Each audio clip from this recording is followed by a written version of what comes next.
We'll study integers. So in that chapter, first we will deal with natural numbers. Then the question arises: what is natural number? Natural number, we may call it as counting numbers. That is, whenever we start counting, we start from 1, 2, 3. Never we start with 0. So natural numbers are called counting numbers, or you may say the numbers which starts from 1 and has no end. For example, 1, 2, 3, 4, 5 up to whatever you want. It has no end.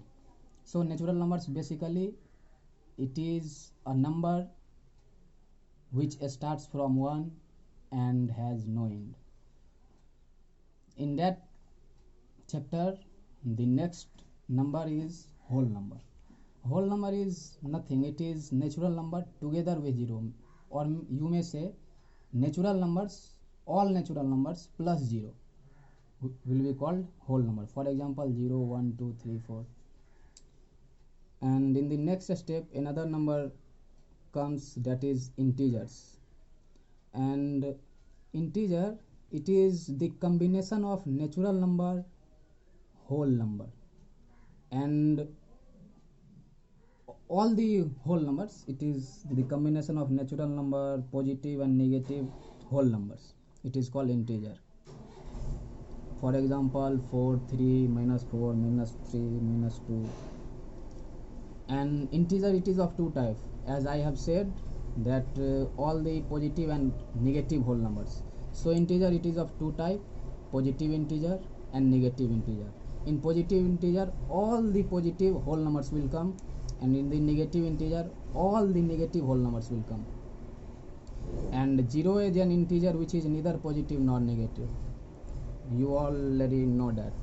Now the thing that comes is the properties of addition of integers. Then it is basically of 5 types: closure property of addition, commutative law of addition, associative law of addition, existence of additive identity, that is we may call additive identity, and another is additive inverse. Now firstly we will define what is closure property. Closure property is the property of addition of two integers, and it says that whenever we add two integers, then the result will become an integer. That is, sum of two integers will always give an integer. So closure property is, whenever we add two numbers or two integers, the result will come integers.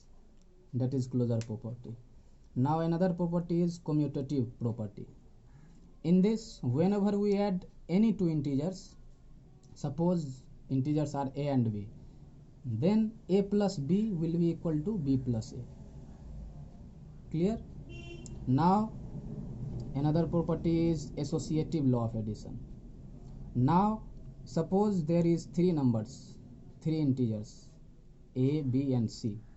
Then if we add two numbers and then the result of this numbers will add to other number, that is, firstly we add a plus b, a and b, and then the result of this will be added to c. It will be equal to a plus b plus c. That is, we may change the position of any two numbers. That is, in first case we combine a and b, and in another case we combine b and c. So that's the property. Now additive identity. Additive identity means we have to find a number. Whenever we add that number to anyone, the value of that number does not change. Means, suppose we consider a number 5.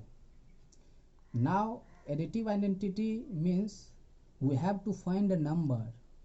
That number will be additive identity if we add that number to 5, then the value of 5 does not change. So in that case it will be 0. 5 plus 0 will be 5. So additive identity of any integer will be 0. Now another property, that is called additive inverse.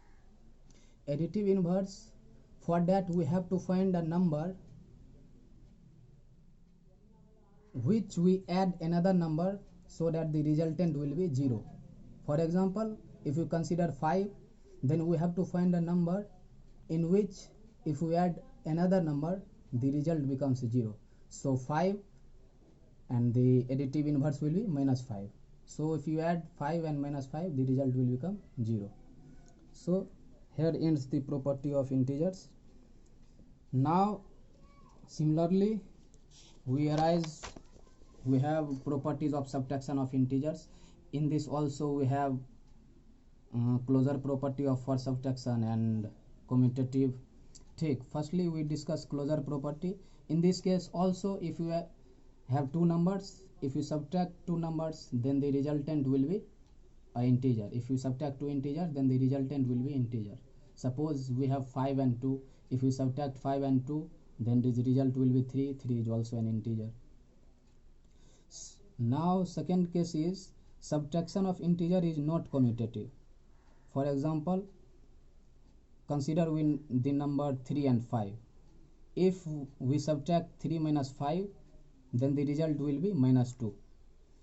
And if we add 3 plus minus 5, then result is also minus 2. But if we add 5 minus 3 and 5 plus minus 3 equal to 2. So in first case we have minus 2 and in another case we have 2. So definitely 2 will not be equal to minus 2. That's why commutative property of subtraction is not valid. Now we have multiplication of integers. It has 6 property or 7. One additional, that is 0 will be added. Firstly, closure property for multiplication. It is also whenever we multiply two integers, then the resultant integer will be an integer. Suppose we have integer 2 and 3. If we multiply 2 and 3, then the result will be 6. That is also an integer. So this is closure property for multiplication. Now another is commutative property for multiplication. In this case also, if we multiply a and b, it will be equal to b and a. Suppose we have integers 3 and 2. If we multiply 3 into 2, the result will be 6, and if we multiply 2 into 3, the result will be 6. So commutative property of multiplication is, we have any two integers, if you suppose a and b, if you multiply a and b and a, both will be equal. Now another is associative law for multiplication. Suppose we have three numbers a, b and c.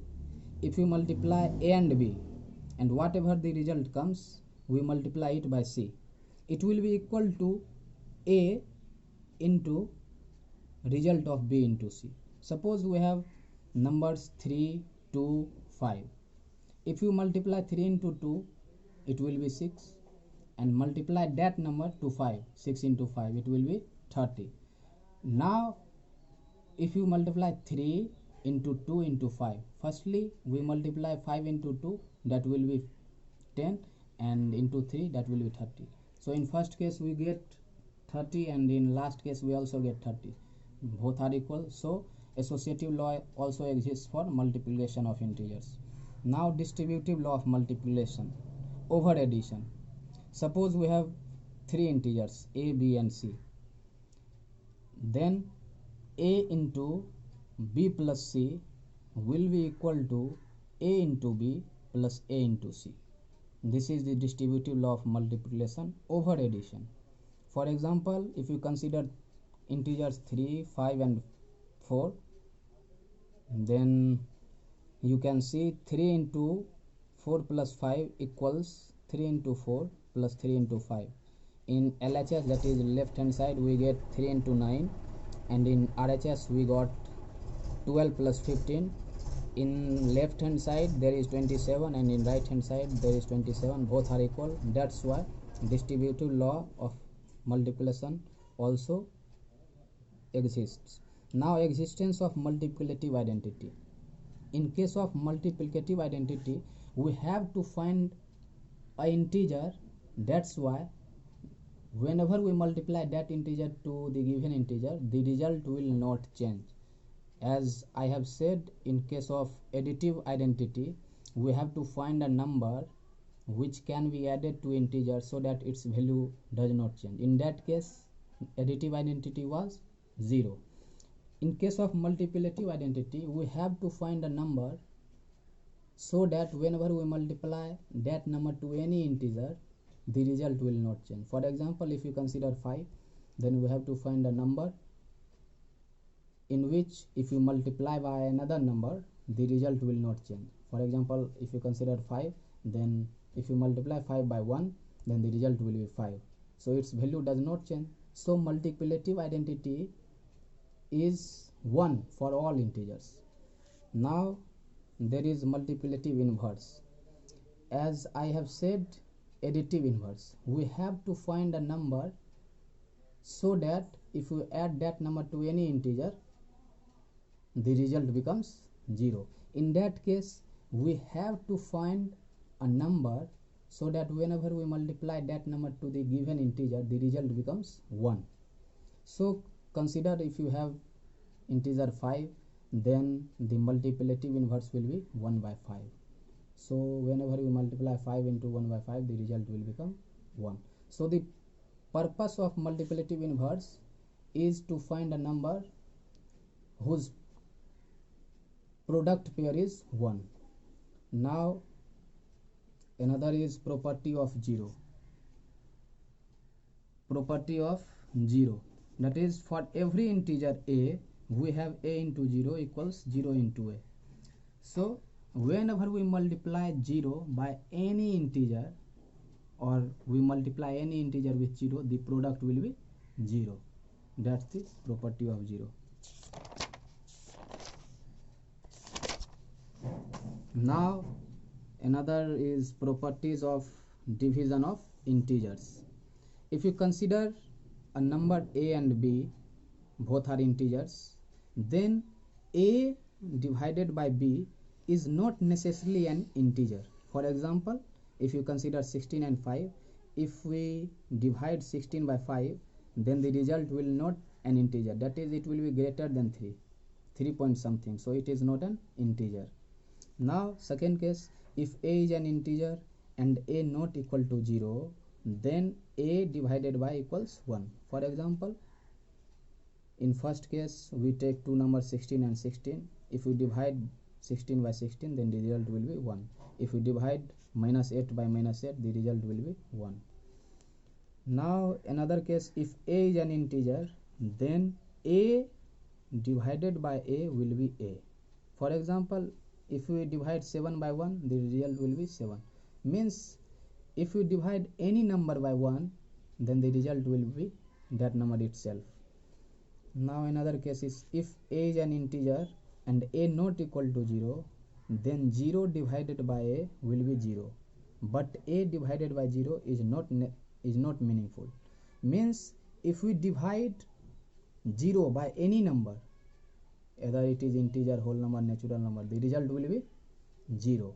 But if you divide any integer with 0, then the result will be meaningful, that will be not defined. Now another case is, if a, b, c are integers, then a divided by b whole divided by c will not be equal to a divided by b divided by c, unless c equals 1. For example, if we take a, in place of a we take minus 8, in place of b we take 4, and in place of c we take minus 2. Now if you divide minus 8 by 4, we will get minus 2 divided by minus 2. So the product, the division of both the numbers will be 1. Now in the same as we proceed, if you take 8 in place of a, b 4 and c minus 2, then minus 8 divided by 4 divided by minus 2, then this will not change, it will be minus 8, and 4 divided by minus 2 will be minus 2.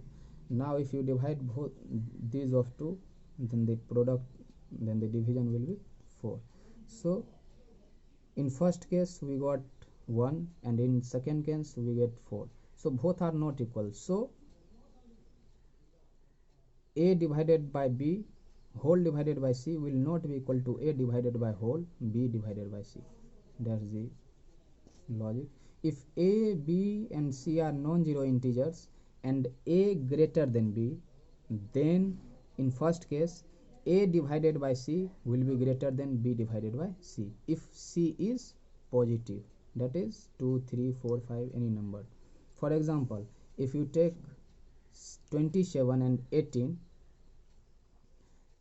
and divide both side by 9, that is positive, then 27 by 9 will be greater than 18 by 9 because 27 is greater than 18. So whenever we divide it by any positive integer, the side of equality, that is greater than or inequality, will not change.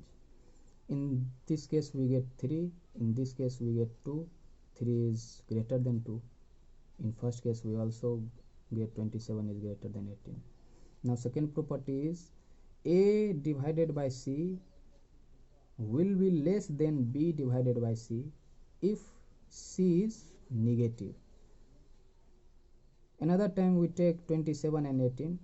27 is greater than 18, and if you divide it by minus 9, then the sign of inequality will change, as we have seen. Now check it. Divide 27 by minus 9, we get minus 3. Divide 18 by minus 9, we get minus 2. Now tell me which is greater, minus 3 or minus 2? Then minus 2 will be greater, because if negative sign comes, then we take magnitude. Whichever magnitude is smaller, that number will be larger. In case of minus 3 and minus 2, magnitude of 3 is more than 2. Magnitude means value, but sign is minus, that's why minus 3 will be smaller than minus 2.